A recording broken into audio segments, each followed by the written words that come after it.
നമസ്കാരം. കേരളത്തിലെ ലോക്സഭാ തെരഞ്ഞെടുപ്പ് ഫലം CPM-നെ LDF-നെയും പരാജയത്തിൻ്റെ പടുകുഴിയിലേക്ക് എടുത്തെറിഞ്ഞിരിക്കുകയാണ്. സംസ്ഥാനത്ത് കഷ്ടിച്ച് ഒരു സീറ്റ് മാത്രം ലഭിച്ചതിൻ്റെ ആഘാതത്തിൽ നിന്ന് രക്ഷപ്പെടാൻ കഴിയാതെ 2 ദിവസം ഒന്നും മിണ്ടാതിരുന്ന മുഖ്യമന്ത്രി CPM-ഉം പരിഹാസ്യമായ വാദഗതികളുമായി പ്രത്യക്ഷപ്പെട്ട് പരാജയം മൂടിവെക്കാൻ വിഫല ശ്രമം നടത്തുകയാണ്.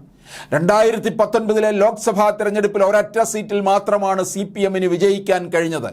മതമൗലികവാദികളുടെ പോലും പിന്തുണയോടെ ആലപ്പുഴ മണ്ഡലത്തിൽ ജയിച്ച ആരിഫും ഇക്കുറി തോറ്റിരിക്കുകയാണ്. ആലത്തൂർ മണ്ഡലത്തിൽ K. രാധാകൃഷ്ണനാണ് പുതിയ കനൽത്തരി. രണ്ടാം പിണറായി സർക്കാരിലെ ഒരേ ഒരു ദളിത് മുഖമായ രാധാകൃഷ്ണനെ തന്ത്രത്തിൽ ഒഴിവാക്കുന്നതിൻ്റെ ഭാഗമായാണ് ആലത്തൂരിൽ സ്ഥാനാർത്ഥിയാക്കിയതെന്ന വിമർശനം ഉയരുകയുണ്ടായി. CPM ആഗ്രഹിച്ചതുപോലെ സംഭവിച്ചിരിക്കുന്നു.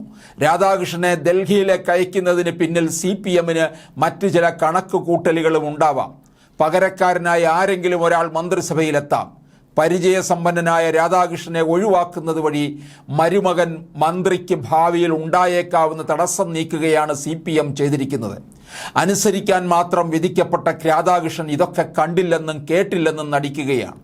അധികാരത്തോളം വരില്ല ആദർശമെന്ന് ഈ നേതാവ് ഇതിനോടകം തിരിച്ചറിഞ്ഞിട്ടുണ്ട്. വമ്പൻ അവകാശവാദങ്ങളുമായിട്ടാണ് CPM-ഉം LDF-ഉം ലോക്സഭാ തെരഞ്ഞെടുപ്പിനെ നേരിട്ടത്. അഹന്തയുടെ പരമകാഷ്ഠയായ ഒരു മുദ്രാവാക്യം ഉയർത്തി.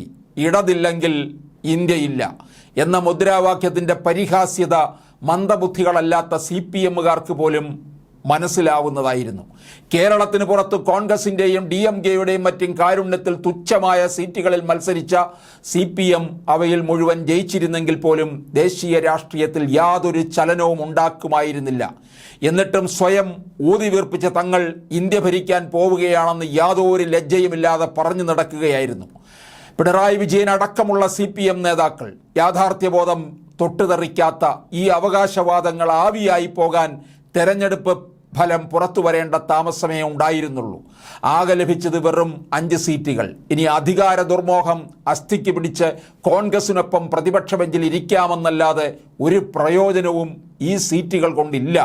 BJP-യും മോദിയും തുടർന്നും രാജ്യം ഭരിക്കുമ്പോൾ പാർലമെന്റിന്റെ ഒരു മൂലയിലിരുന്ന് കോൺഗ്രസിനൊപ്പം ചേർന്ന് ശബ്ദമലിനീകരണം സൃഷ്ടിക്കാമെന്നല്ലാതെ മറ്റൊരു നേട്ടവുമില്ല.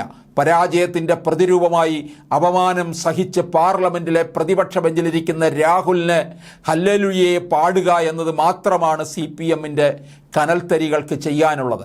കേരളത്തിലെ 20 ലോക്സഭാ സീറ്റുകളിൽ 20ഉം പിടിക്കുമെന്നായിരുന്നു CPM-ന്റെ അവകാശവാദം. മാസപ്പടി വിവാദവും സഹകരണ ബാങ്ക് കൊള്ളയും മറ്റനേകം അഴിമതി ആരോപണങ്ങളും ഇതിന് തടസ്സമാവില്ലെന്ന അഹങ്കാരമായിരുന്നു മുഖ്യമന്ത്രി പിണറായി വിജയനും CPM നേതാക്കൾക്കും. കേരളത്തിന് പുറത്ത് മറ്റെല്ലാ സംസ്ഥാനങ്ങളിലും കോൺഗ്രസുമായി ചേർന്ന് മത്സരിക്കുന്നവരാണ് ഇവിടെ ആ പാർട്ടിയെ എതിർക്കുകയാണെന്ന് ജനങ്ങളെ തെറ്റിദ്ധരിപ്പിക്കാൻ ശ്രമിച്ചത്.